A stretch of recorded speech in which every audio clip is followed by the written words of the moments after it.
Good morning, everyone. Hope you've been enjoying this relatively warm January weather, and just blessed to be out today and worshiping God together. And I'm just so thankful to have a chance to come and share with you. And a special word to those of you in Amesbury. I hope you guys are also having an awesome week. I look forward to being there with you again soon. Now, you may know that over the last couple of weeks we have been in this new teaching series entitled YOLO. You only live once. And so the first week, the snow week, if you will, we started out the series by telling you the fact that you only live once, so make it count. Live life to the fullest. Just seize it. Just make the most of this gift that God has given you. And we kind of contrasted that with the way the world sometimes looks at YOLO, you only live once, as an excuse to live recklessly or callously, but not us. We as Christians want to seize life. We want to make the most of this gift that God has given us. And then last week, I talked a little bit about the fact that we only live once, so be foolish.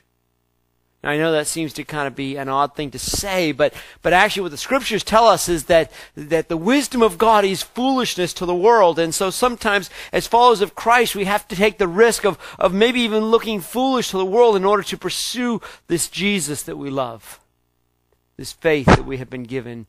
And so the idea of being willing to look foolish perhaps in the eyes of the world in order to pursue the wisdom of God.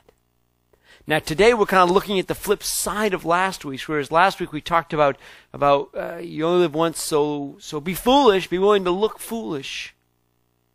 This week I want to say to us, you only live once, so make wise choices.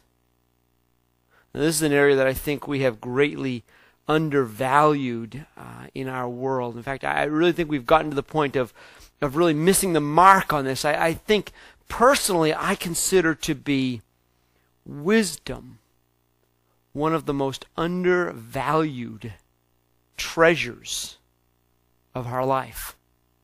I think wisdom is a treasure, something that we ought to just desire greatly, and yet I think often in the world that we have undervalued it. I mean, really stop and ask yourself for a minute, in the eyes of the world, what are the things that we treasure?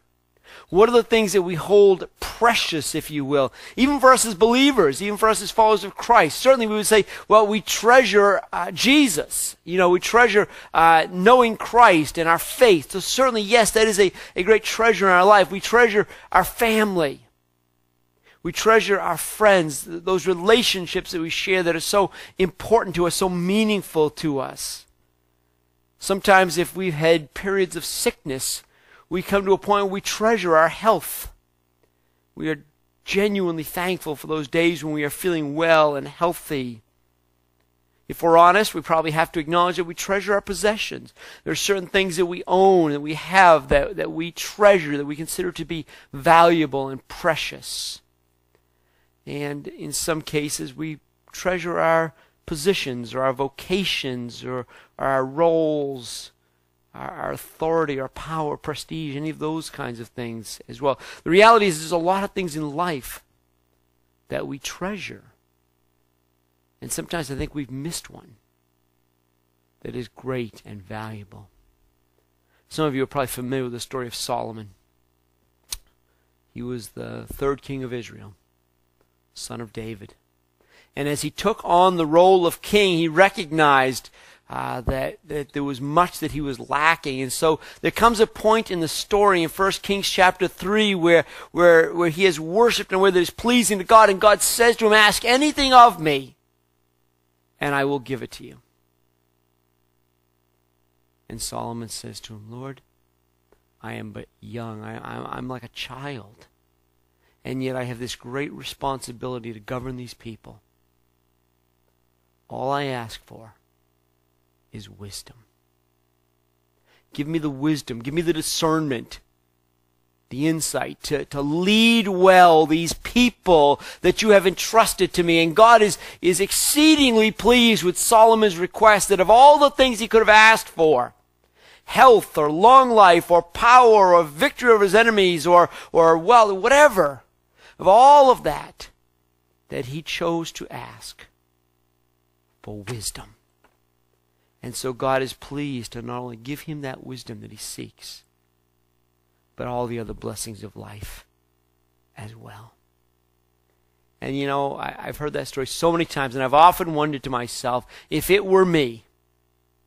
Now, of course, I have the advantage of having read the story now, so I might think of it, but had I not read the story of Solomon, if I were in his place, and if God came and said to me, I'll give you anything you desire,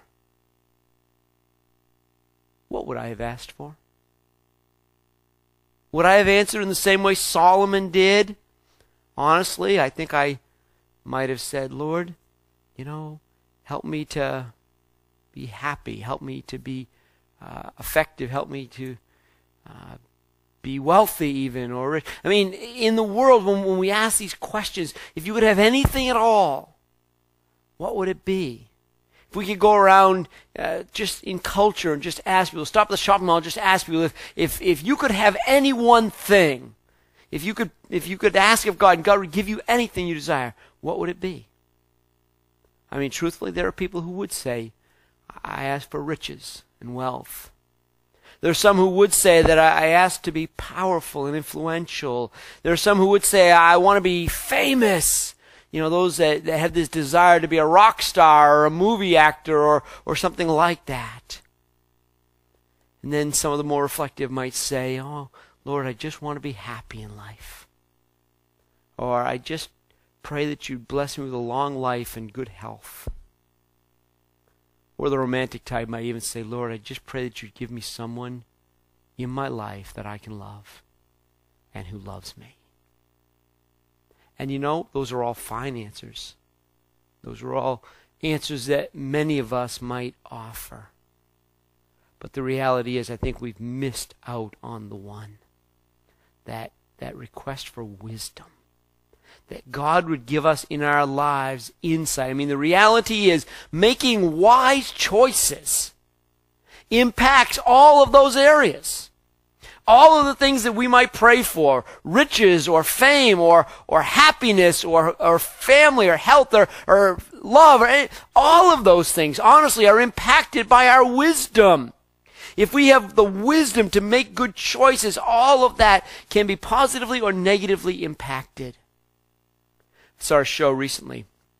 It was on ESPN. I don't spend a lot of time on ESPN, but I happened to be stumbling through and I came upon it and I got curious and I started to watch a little bit. It was a show all about professional athletes, all of whom had made millions of dollars, who within a few years after retiring were broke.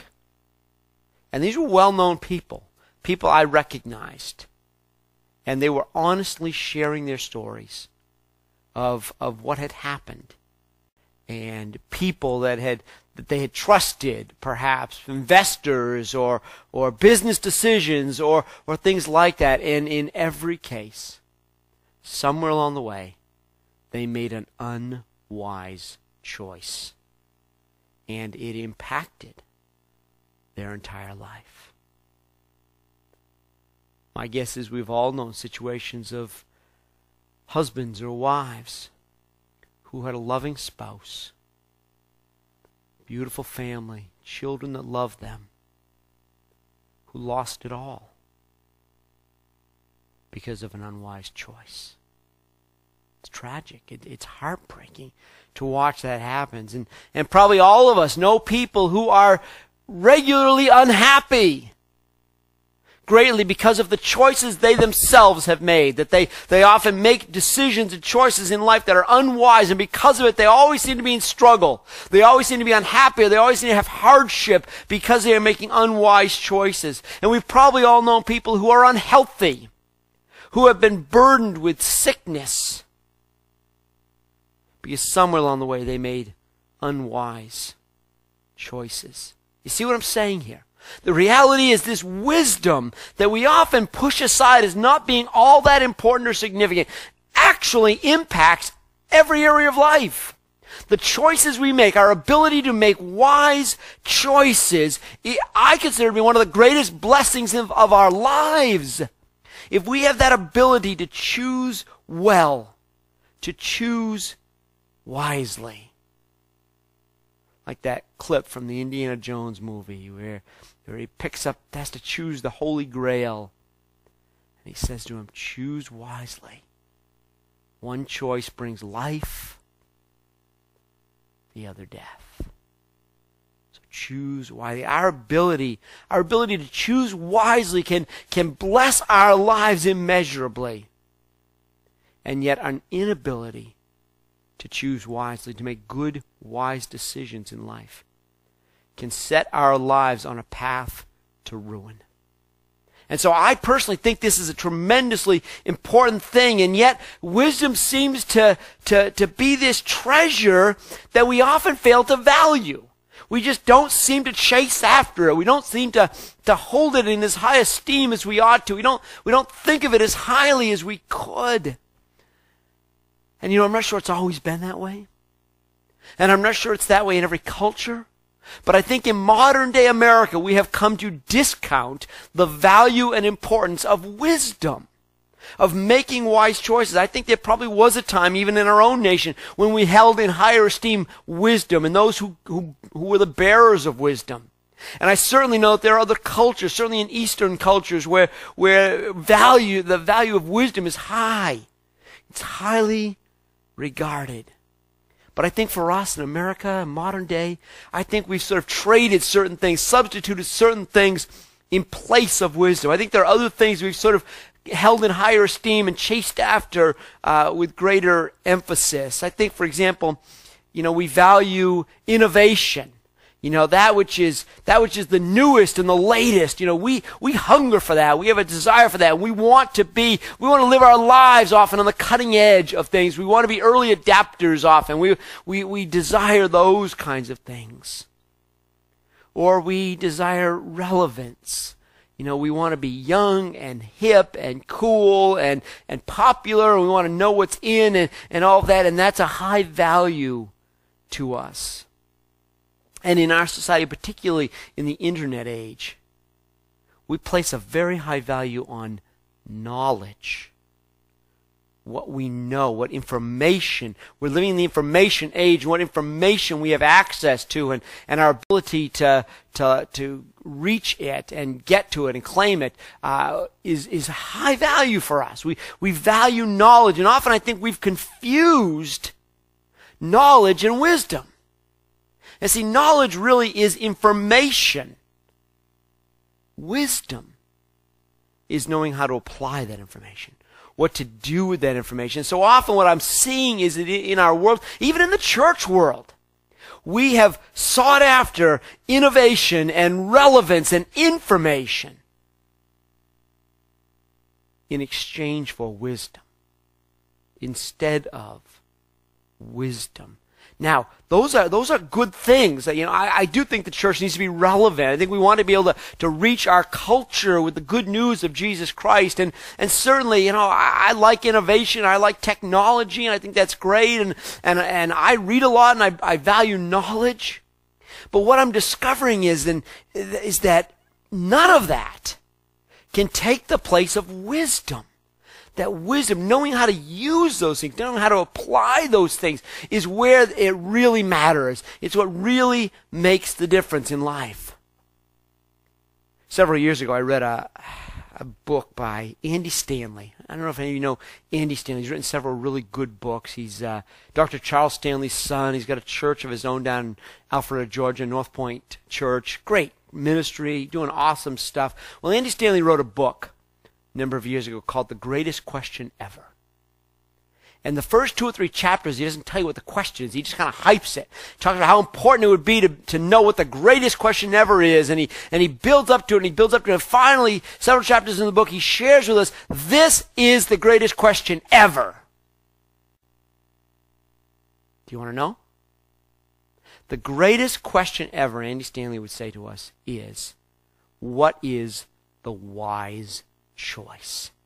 He's saying that in our lives, we need to regularly, consistently ask ourselves this question, this greatest question ever: what is the wise choice? So as we face the situations of life, that's the question we ought to be drawn to first. As I look at this situation, this area of need, whatever it may be, what is the wise choice? And yet, it feels to me like we have failed to treasure wisdom, to value wisdom. But actually that's exactly how the Bible describes wisdom. The Bible describes wisdom as a treasure. Something we ought to dig for, seek after, pursue, chase, give everything we can to have it, to gain it. All through Proverbs. It speaks in Proverbs chapter 2, verse 4. It says, seek after wisdom like it was silver. Pursue it like it were gold. That's how much we ought to treasure wisdom. As much as we would treasure the most precious things of this material world, we ought to be treasuring wisdom. And so I guess the question for us this morning is, how do we do that? How do we gain? How do we pursue? How do we seek after and find this great treasure that I believe God wants for us to have? Well, ultimately, the Bible tells us it is a gift from God, that we need to seek it from God. In James chapter 1, verse 5, he says, if anyone lacks wisdom, you should ask God, who gives generously to all without finding fault, and it will be given to you. So first of all, we just need to acknowledge that wisdom is a gift from God. It is something God desires to give it. But it doesn't just drop in our lap. It's not like you say a prayer one day, God, give me wisdom, and then suddenly you are just wise. Now, I'm sure in Solomon's case he did that to a certain extent, but even so, I think he worked in Solomon's life to build that, to grow that. And I believe that's what happens in our lives. I believe we seek wisdom from God. We pray for wisdom, and I believe God gives us that wisdom, but he gives it to us in a process. I believe it comes to us in a process. It's a cooperative work with God to gain wisdom. And so I think the first step in gaining the treasure of wisdom is simply to value it, to see it as valuable. I think a lot of people never gain wisdom because they don't see it as valuable. Did any of you ever watch the show Storage Wars? Any of you ever see that show, where they go and they bid on these storage lockers? Great show. I love it, And, what makes the difference between those who do really well at those auctions and those who don't do well is those who can look into all of this stuff and see the treasure. They can know what things in there might have value. And so for us, I think the first step to gaining wisdom is to just recognize its value, to see that there is value in wisdom. I think the second step in gaining wisdom is to make a practice in our lives of taking the time to reflect. Often we just don't ever stop to reflect on our day, to reflect on our experiences, take time to think about what we've been through, what we've seen or heard or experienced or felt. And so I think the second step, after we realize that wisdom is valuable, I think we begin to gain wisdom by being willing to take time, really every day, to reflect, to look back on the day, and to ask God to speak into our lives, to help us to gain wisdom and insight from what we've experienced, from what we've been through. I would say another important piece in gaining wisdom is being willing to embrace mistakes. Mistakes are always hard. None of us like making mistakes. But mistakes have value. They have value if and only if we learn from them. We gain wisdom. Often our best lessons come from our mistakes. We learn the most often from those times when we've made mistakes. And so we've got to be willing to embrace our mistakes. Some people, they just want to forget about them. They do something wrong, they mess up at something, they just want to push it aside and forget that ever happened. I don't want to forget. I want to learn from them. And so part of how we gain wisdom is by asking God to speak to us in our mistakes and the things we do wrong. Lord, what can I learn from this? What insight can I take from this? It is not a complete loss to make a mistake if we learn something from it. John Maxwell wrote a book, another one of my favorite guys, wrote a book called Failing Forward. And he talks all about learning from our mistakes. And one of his favorite lines is, if you stumble and fall, if you're down, you might as well pick something up while you're down there. In other words, it's talking about gaining something from that knowledge, from that error, learning something from it, gaining. The other thing I would think is very important in terms of this journey of growing in wisdom is learning from others.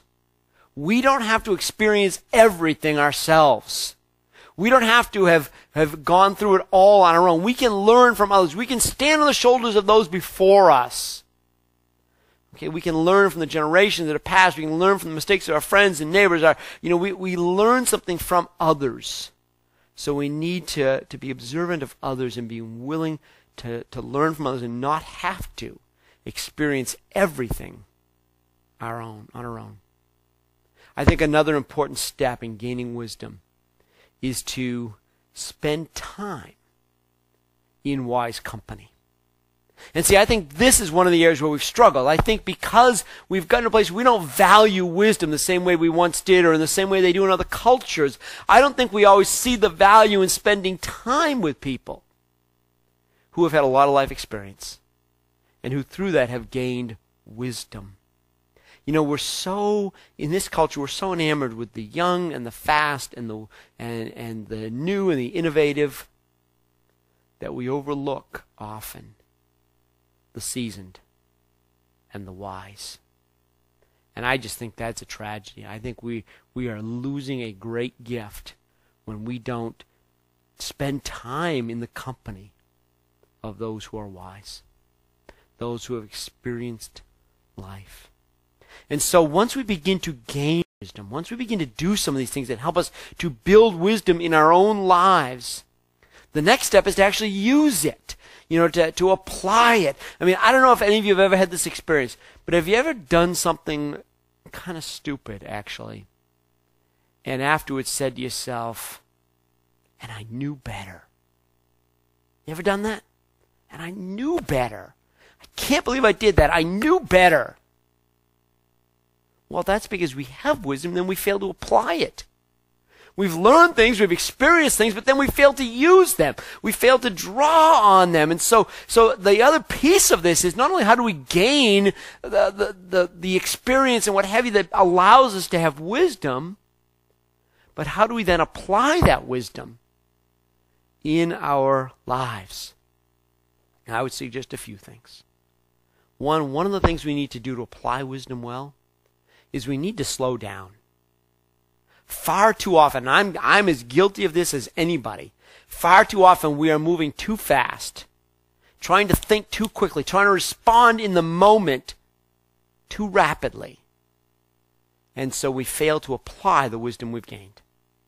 We'll look back on it afterwards and say, boy, if I'd really thought that through. And so part of, I think, applying wisdom is just being willing to slow down our pace once in a while. Being willing to take a moment. Sometimes we feel like we always need to answer in the moment. We always need to have a response. We always need to make that decision now. But honestly, sometimes it's okay to slow down and say, let me have some time to think about that. Let me have some time to reflect on that.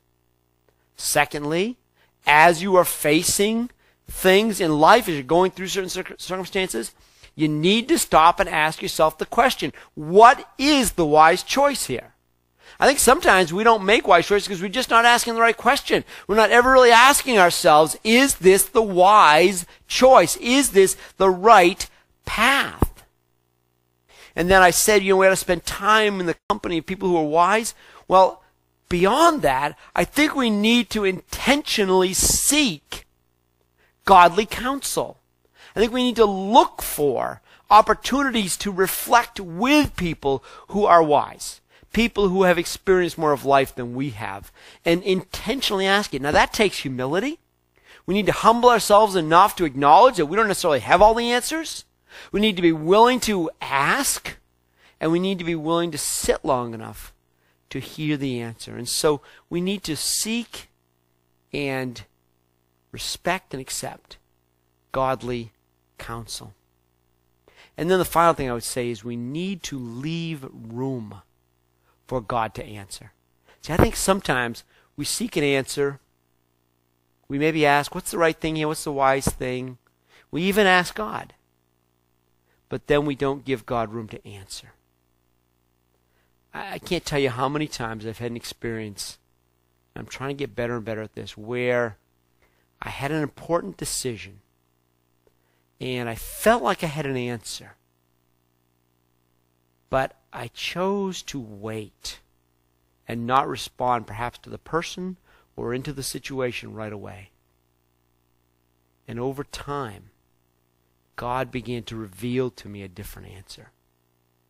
And it wasn't even necessarily that the first answer was bad, but the latter answer was better.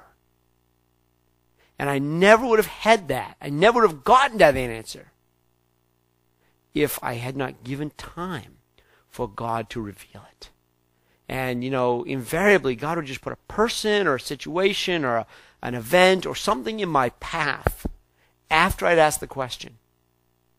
And after, quite honestly, I'd already answered it in my head, that began to reshape the answer for me. And so leave room for God to respond. I'm actually amazed how often my first response is not the best response. Sometimes people say, you always go with your first response. What's your first reaction? What's your gut reaction? Just go with that. I used to think that. But honestly, now what I'm finding is often my gut reaction is good, but my God reaction is better. My first thought is okay, but that answer that God reveals to me over time is just so much better and wiser. And I think often in life I've gotten in trouble because I've gone with my first reaction. And like I said, it wasn't even always bad. It just wasn't best. It wasn't right. It wasn't, and honestly, sometimes it was bad. Sometimes it just really wasn't the wise choice. It seemed like the right thing in the moment, but over time it really wasn't. And so what I've learned, what I'm really striving for, if I really want to apply wisdom in my life, I'm trying to learn not to be reactionary, not to be impulsive, but leave time for godly counsel, leave time to process, and leave time for God to speak into the situation, to reveal what it is. And sometimes it'll be like just a direct word from God, and sometimes it'll be a series of experiences or incidents or words from other people that God will use to formulate the right choice, the right answer in our lives. I don't know if any of you have ever had an important circumstance, situation, or question before you and end up in a position after answering it that really wasn't the best. After you made a choice, after you made a decision, after you stepped forward in a certain way, you look back and say, boy, this really wasn't the way I was hoping it was going to work out. This really wasn't what was best. Maybe it was a relational decision that you made that perhaps you rushed, and it didn't turn out to be the best. Maybe it's okay, maybe it's good, but it's not best. Or maybe it's bad, who knows. Or have you ever made a vocational decision that turned out to not be the right decision, or even a financial decision or some other type of thing like that? And it happened because you just didn't stop and ask the question, what is the wise choice? Well, you didn't give time for God to speak into your life.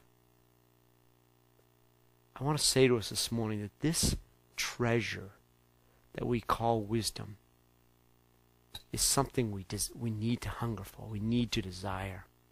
It has been so undervalued in our culture, in our society, but it is so precious. Really, it impacts all of life.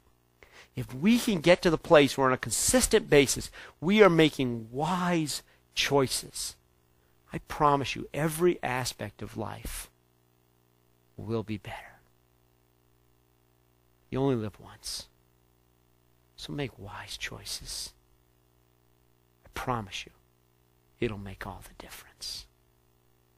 Now I'm going to invite Jamie to come and close us out in prayer.